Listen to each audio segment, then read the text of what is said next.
Vous êtes actuellement dans l'environnement virtuel évolutif du laboratoire LIMSI. Cet équipement unique permet de projeter sur de très grands écrans de près de 5 mètres de haut afin de permettre une restitution qui est en 3 dimensions d'un environnement virtuel. Les expérimentateurs, comme moi ici, peuvent venir et percevoir des objets et interagir avec eux.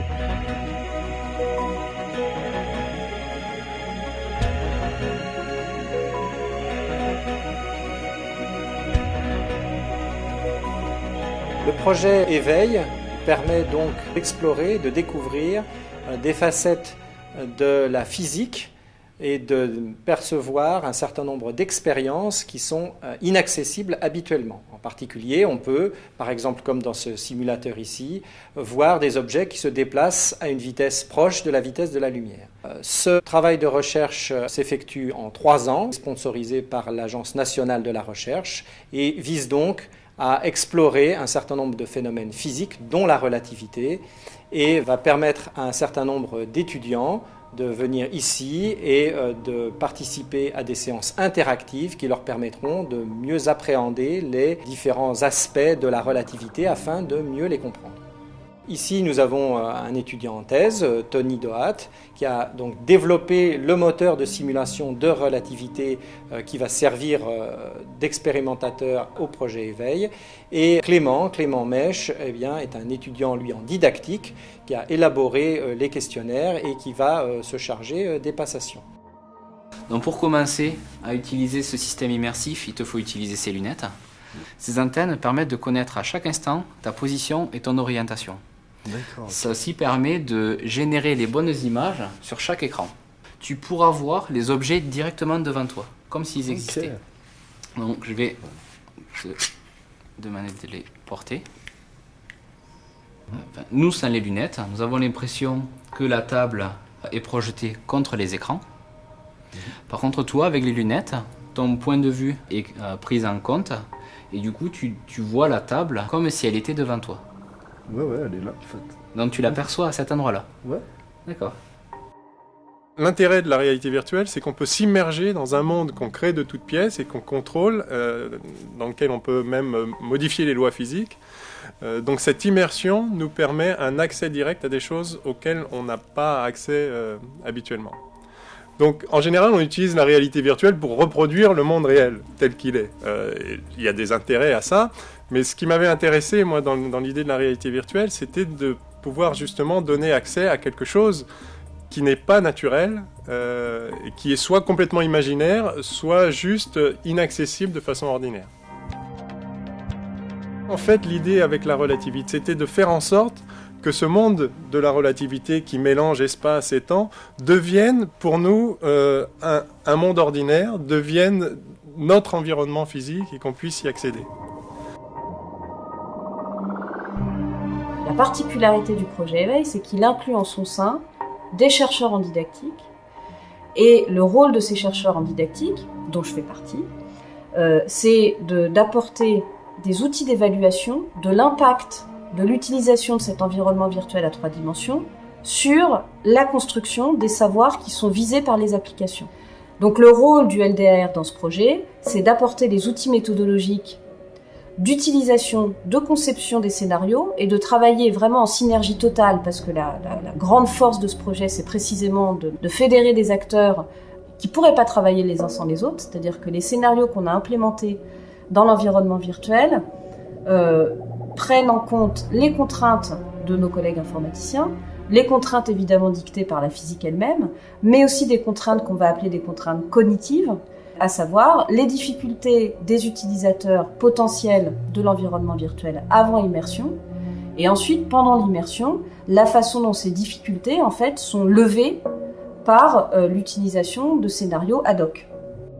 Dans cette simulation immersive, tu vas percevoir un billard un peu particulier, composé d'une table et de différents objets.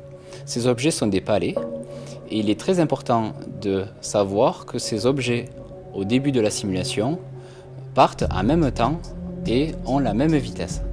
Regardons ce que tu perçois. Ce que tu perçois, c'est le palais jaune étant plus proche de toi, tu vois une information moins âgée que les informations venant du palais orange. Et donc, pour toi, effectivement, le palais jaune paraît être en avance par rapport au palais orange. Le thème de la relativité est particulièrement important parce que c'est vraiment une plongée au cœur d'un monde complètement contre-intuitif qui fait voler en éclats les notions les plus fondamentales de la pensée humaine, et en particulier l'espace et le temps. La relativité, donc, qui a un peu plus de 100 ans maintenant, hein, on parle de relativité restreinte, établie par Einstein en 1905. Cette relativité nous montre qu'il n'y a pas l'espace d'un côté et le temps de l'autre, mais un espace-temps qui associe ces 4 dimensions en une seule entité, globale, complète, cohérente, dans laquelle on peut pivoter comme on pivote habituellement dans l'espace pour s'orienter. On peut modifier la direction qu'on appelle devant, derrière, droite, gauche, tout simplement en bougeant, en se tournant. On peut également en fait pivoter dans l'espace-temps et pratiquement choisir la direction temporelle, ce qui fait que deux personnes, on pourrait dire, qui ne sont pas orientés de la même façon dans l'espace-temps, ne vont pas s'accorder sur ce qu'est le temps, sur la direction temporelle. Et ce qu'a découvert Einstein, c'est qu'on peut pivoter dans l'espace-temps simplement en changeant de vitesse. 2 référentiels, 2 personnes, 2 objets qui n'ont pas la même vitesse n'ont en fait pas le même temps. Le temps pour elles n'est pas la même chose. Le temps de l'un est une combinaison du temps et de l'espace de l'autre. Bref, il y a ce tout cohérent qui, en particulier, fait qu'il n'y a pas de simultanéité absolue dans notre univers physique. Il n'y a aucun sens à dire que 2 événements se produisent au même instant. Qu'est-ce que tu perçois maintenant? On voit que les palais heurtent la bande en même temps et ils ont l'air d'aller plus lentement quand ils s'éloignent et plus rapidement quand ils se rapprochent. Tout à fait. Tout ça est dû au fait que la vitesse de la lumière est limitée. La distance entre l'objet et toi change. Quand il s'éloigne, la distance grandit. Ça veut dire que la succession de photons doit faire une distance de plus en plus longue. Par contre, lorsque l'objet se rapproche de toi, la nouvelle distance à parcourir pour les photons est de plus en plus courte. En résultat, tu vois une information effectivement de plus en plus jeune quand le palais vient vers toi, de plus en plus âgé quand le palais s'en éloigne. Un ingrédient important de la relativité, c'est donc que la vitesse de la lumière est finie et indépassable et en fait invariante par changement de référentiel.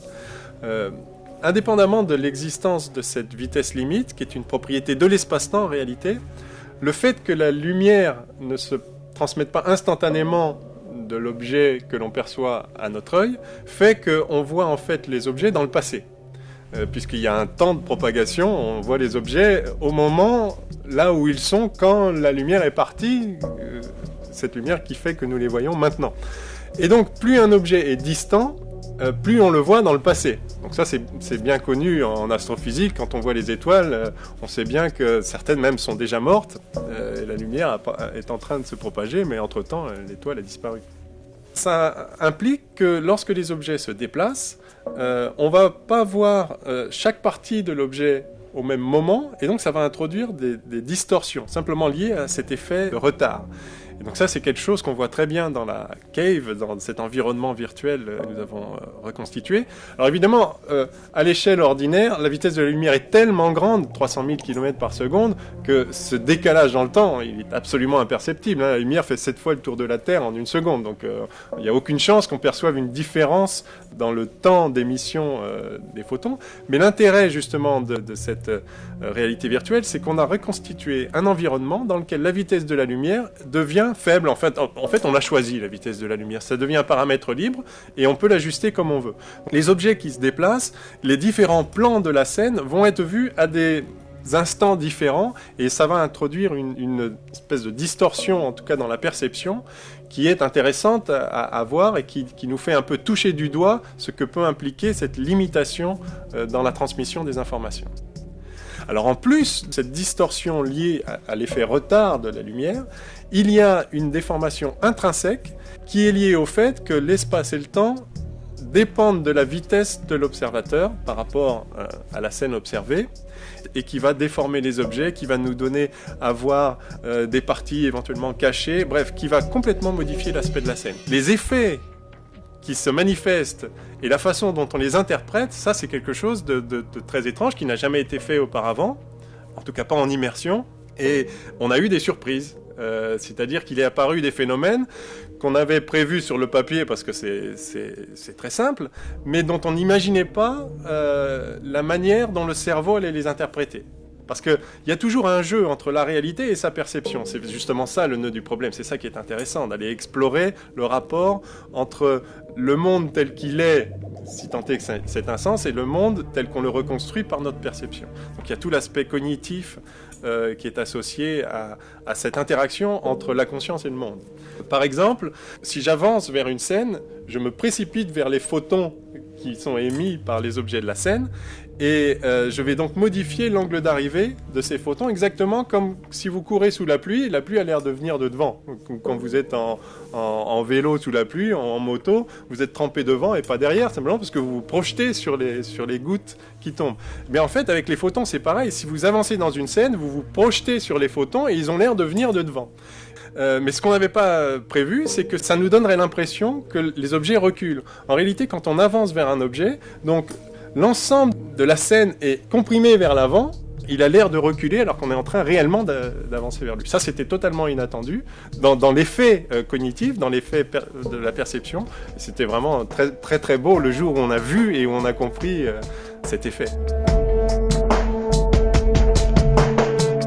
Et puis une deuxième difficulté qui a émergé, mais qu'on voit davantage en mettant les utilisateurs en situation dans l'environnement, c'est le rôle de la lumière dans la vision des objets. En fait, on se rend compte que une mauvaise maîtrise du rôle de la lumière dans le processus de la vision ne permet pas, de manière, on va dire, spontanée, d'accéder tout de suite aux images qui sont générées dans l'environnement. Parce qu'évidemment, ce sont des images qui sont construites à partir d'un algorithme relativiste, à partir d'un algorithme lorenzien, mais qui aussi sont construites en prenant en compte le fait que la vitesse de la lumière est finie.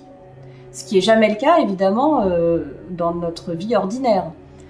Et évidemment, pour pouvoir prédire la conséquence de la prise en compte du caractère fini de la vitesse de la lumière, eh bien, il faut raisonner sur la lumière en tant que véhicule de l'information visuelle depuis chaque point d'un objet jusqu'à l'œil. Et bien ça, c'était une difficulté, je pense, que nous avons sous-estimée et que nous sommes en train de travailler actuellement. Et évidemment, l'environnement virtuel participe énormément à la compréhension de ces effets-là. Alors l'après-éveil peut se décliner dans plusieurs plans. Ici, au sein du laboratoire LIMSI, eh bien, ce type de simulateur va pouvoir être réutilisé, bien sûr, pour effectuer d'autres recherches, par exemple des recherches en interaction poussées sur ce type d'environnement où on a une intrication forte entre l'espace et le temps. D'autre part, évidemment, éveil va connaître des suites. Par exemple, ce moteur peut également être utilisé à des fins de vulgarisation vers un public plus large. Et enfin, nous avons également des possibilités de resoumettre d'autres projets plus fondamentaux sur les apports de la réalité virtuelle pour la didactique.